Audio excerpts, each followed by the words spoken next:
नमस्ते। बृहस्पति सूत्र में आपका स्वागत है।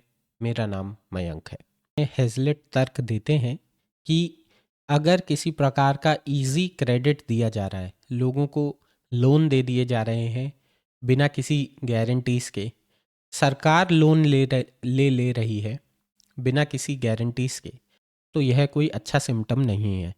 और इसका एक बहुत बड़ा एग्जाम्पल हमने यूएस में देखा। कोविड के समय लोगों को हेल्प के लिए बहुत सा पैसा दिया गया, इकोनॉमी को बूस्ट करने के लिए पैसा दिया गया। तो ये भी एक तरीका है जो गवर्नमेंट कई बार करती है कि इकोनॉमी को बूस्ट देने की ज़रूरत है, नए नोट छाप दो।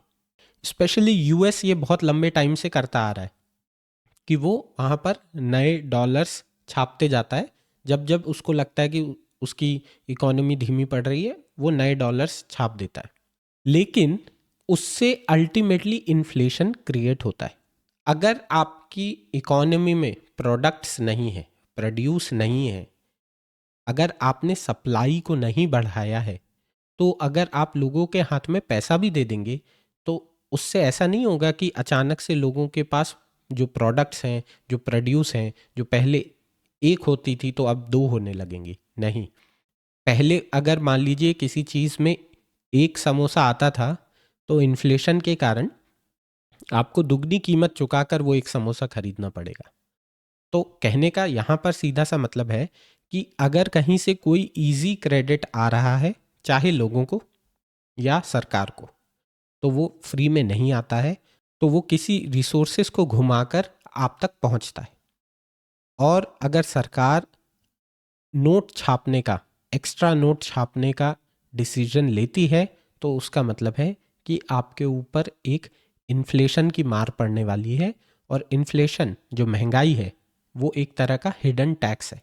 आपको वो टैक्स दिखता नहीं है, पर वो टैक्स आपके ऊपर लगा दिया गया है। एक और एग्जाम्पल ये हो सकता है कि मान लीजिए सरकार ये बोल दे कि आज से सबको हर काम के लिए आपको मिनिमम 500 रुपये दिहाड़ी देनी पड़ेगी। तो आपको लगेगा कि अब हर व्यक्ति को कम से कम 500 रुपया मिलने लग गया है।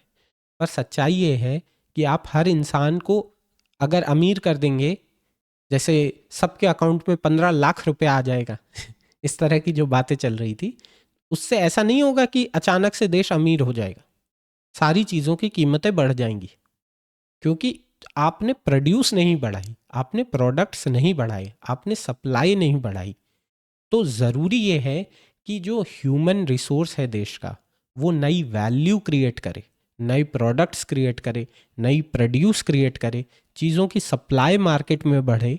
और human nature, to be honest, ऐसा है कि चीज़ों की सप्लाई बढ़ती है तो उसकी डिमांड भी बढ़ जाती है। तो आप ऐसे ना सोचें कि अगर मैं किसी चीज़ की सप्लाई बढ़ा दूंगा तो उसको खरीदने वाले कोई लोग नहीं होंगे। अगर उस चीज़ की वैल्यू है, वो कोई वैल्यू क्रिएट कर रही है, वो लोगों की प्रॉब्लम्स सॉल्व कर रही है, तो उसकी डिमांड भी बढ़ेगी। बहुत सरल शब्दों में अगर समरी दूं तो हेजलेट कहते हैं, अगर आप फाइनेंशियल प्रॉस्पेरिटी को बढ़ाने की कोशिश करते हैं नया पैसा बनाकर, तो आप उससे इन्फ्लेशन को, महंगाई को अपने तरफ न्योता दे रहे हैं। और इससे सिर्फ और सिर्फ जो कीमतें हैं उनमें उछाल आएगा और कोई रियल प्रोग्रेस आपको ज़मीन पर नहीं दिखेगी। और आप स्पेशली खुद को तैयार कर रहे हैं आगे की फाइनेंशियल ट्रबल्स के लिए।